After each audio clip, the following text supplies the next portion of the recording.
How to redeem Hulu gift card. Hi guys, welcome to our channel. Let's begin.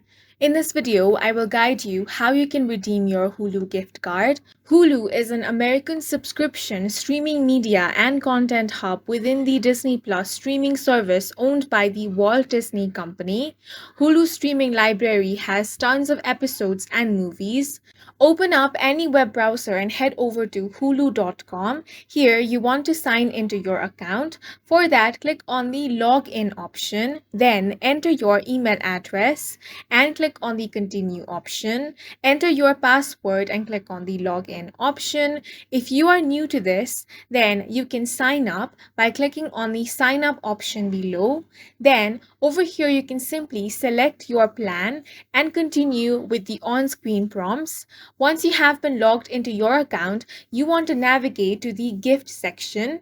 Here on this page, you can redeem your gift.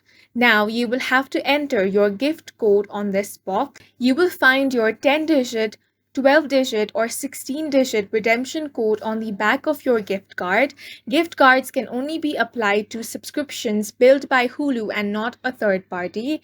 If the balance on your gift card is insufficient to cover the cost of your recurring subscription, you will receive access to Hulu as long as the balance lasts. If you have a payment method on file and have not otherwise cancelled your subscriptions, the billing will be done on the payment method for the full cost of the recurring subscription once your gift card's balance is fully redeemed. Go ahead and enter the code below, then click on the redeem option. If the code you entered is valid, your code will be redeemed. And that's it for this video. If you found it helpful, please make sure to hit the like button and subscribe for more videos like this.